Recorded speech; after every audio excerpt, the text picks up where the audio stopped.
Honestly, in racing, it's not about being female or male or what you look like. Racing is all about results. So if you can come to the track and you can put out a great product or you can engineer a great car, it doesn't matter.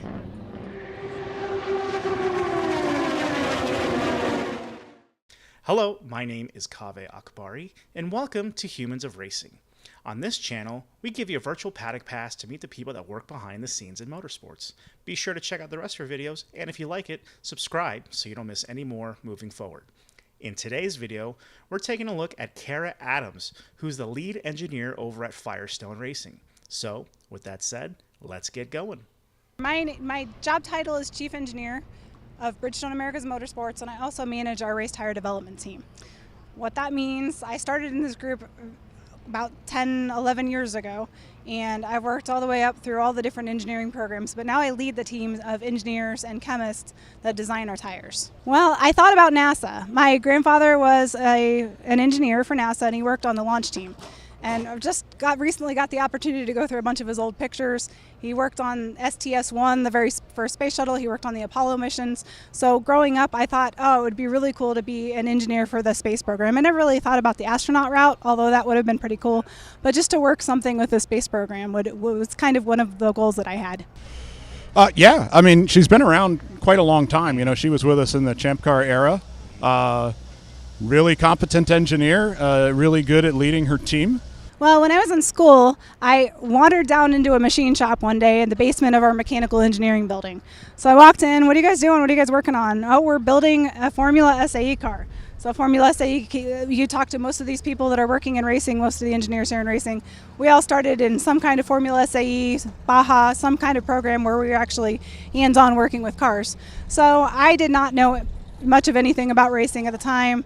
I didn't really know how to use hand tools, let alone machine tools. But thanks to everybody's patience, I learned how to use a mill, a lathe. I mean, you start by cleaning up shop floors and marking up parts. But by the time you graduate, you have a pretty good understanding of vehicle dynamics, and you've gotten to get into that race car, and you've gotten to drive it. So when you get into the car, you actually drive it, you really develop that love of motorsports at the time. It was funny, my husband and I were listening to the radio. There was a contest about getting tickets for the Cleveland Grand Prix. So he calls in and he is able to get tickets. He got two tickets for the race weekend. We went there and we sat right at the chicane, right at the pit entrance, and I could sit there and watch the cars for hours. I didn't really care about the drivers, but to watch the cars squat as they entered through that chicane was just amazing to me. I could have sat there for hours and hours, so get that love there. Yeah, I mean, it's great to see Cara get an opportunity to do more within Firestone. Obviously, I'd worked a lot with her before she got the opportunity to rise through the ranks at Firestone. So when I started looking for a career, I was looking for jobs in racing. I'm from Akron, Ohio, so I started local, talked to a few different companies there, found Bridgestone. We have this fantastic tradition of racing going back to 1909. 1911, the first Indy 500, so what better company to start with? So I started out there. I started out in our tire vehicle dynamics group, but I really had a passion for motorsports, and I wanted to get involved with racing. So I started there. I started talking to the manager of the group, and I asked him what kind of skills or traits his ideal engineer would have. He gave me a list of things, and I went out and bought textbooks. I studied, I learned. So the first time that there was an opening, an interview, I went and I interviewed, and it felt like I had the answer key because I had done all the studying.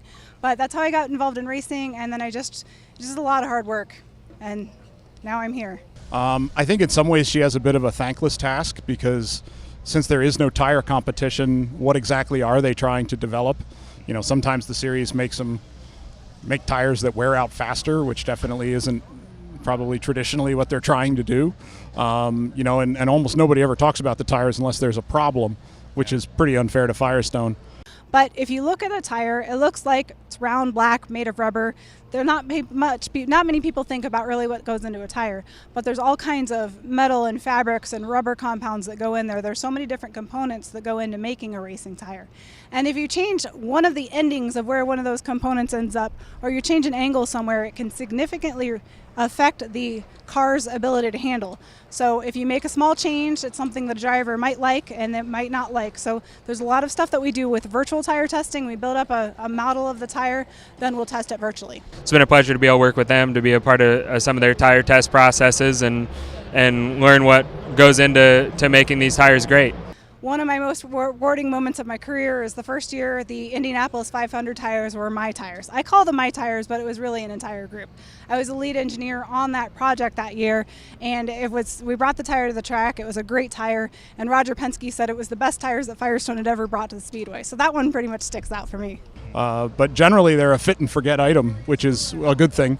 They work pretty hard at Firestone. They got to come to all the events, all the tests, all the races, just like we do. Well, it's a lot of late nights sometimes. It's a lot of days at the track, and it's a lot of stress.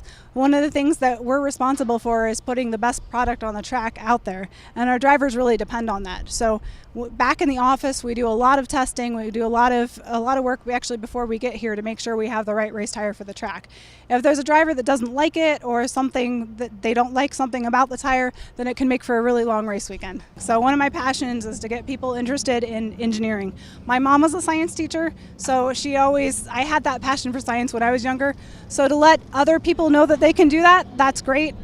I have 2 daughters, and I think it's really important for them to see that there's a lot of women out there in high-tech fields or in charge of teams and running companies, and that they can do anything they want. And Cara is an example of that. And I made a real point when my daughters were at Indy for Carb Day last year of taking them over and introducing them to Cara.